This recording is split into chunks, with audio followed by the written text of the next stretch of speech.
পার্বত্য জেলা খাগড়াছড়ির রামগড় উপজেলায় দীর্ঘ ২ মাস ধরে মোবাইল নেটওয়ার্ক ও ইন্টারনেট সেবা বিপর্যয়ে ভুগছেন কয়েক হাজার মানুষ। সরকারি বেসরকারি অফিসের দৈনন্দিন কাজকর্মে বিড়ম্বনায় পড়েছেন সংশ্লিষ্টরা। প্রবাসী পরিবারের সঙ্গে যোগাযোগ ব্যাহত হচ্ছে। জরুরি ও অনলাইন ভিত্তিক সেবাও বন্ধ হয়ে গেছে। স্থানীয়রা জানান, সেবার মানের দিক থেকে আগে রবি এগিয়ে থাকলেও ২ মাস ধরে তাদের নেটওয়ার্ক কার্যক্রম অচল হয়ে পড়েছে। গ্রামীণ ফোনের নেটওয়ার্কও সীমিত। বিদ্যুৎ চলে গেলেই টাওয়ারের নেটওয়ার্ক বন্ধ হয়ে যায়। বেশিরভাগ টাওয়ার দেখভালে নেই নিরাপত্তা ব্যবস্থা, জেনারেটর বা সোলার সুবিধা।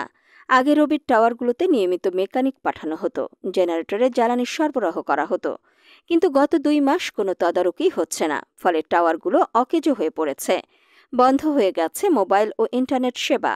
তথ্যমতে রামগড় উপজেলার গোড়াউনটিলা, নাকাপা, পাতাছড়া, সম্পূরক পাড়া, বলিপাড়া ও হাতিরখেদা প্রভৃতি এলাকায় রবি কোম্পানির ৫টি, গ্রামীণ ফোনের ১টি ও টেলিটকের ৩টি টাওয়ার রয়েছে। উপজেলার ২ নম্বর পাতাছড়া ও ১ নম্বর রামগড় ইউনিয়নের টাওয়ার দীর্ঘ ২ মাস বন্ধ থাকলেও রামগড় পৌর সদর কেন্দ্রিক টাওয়ারগুলো সচল ছিল।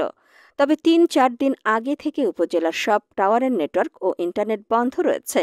এ বিষয়ে মোবাইল অপারেটর কোম্পানিগুলো সার্ভিস নম্বরে যোগাযোগ করে সমস্যা সমাধানের সম্ভাব্যতা জানতে চাইলে তারা ঊর্ধ্বতন কর্তৃপক্ষের দোহাই দিয়ে এড়িয়ে যান। নাম প্রকাশে অনিচ্ছুক এক টাওয়ার সংশ্লিষ্ট ব্যক্তি জানান, চাঁদার দাবিতে আঞ্চলিক সশস্ত্র দলের বেপরোয়া তৎপরতায় নেটওয়ার্ক বিপর্যয় সৃষ্টি হয়েছে।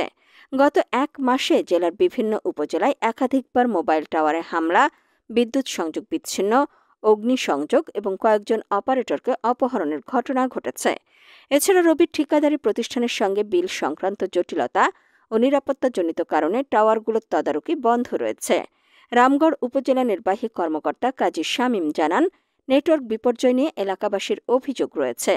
ঊর্ধ্বতন কর্তৃপক্ষ সহ মোবাইল অপারেটর কোম্পানির প্রতিনিধিদের সঙ্গে কথা বলে সমস্যা সমাধানের চেষ্টা চলছে।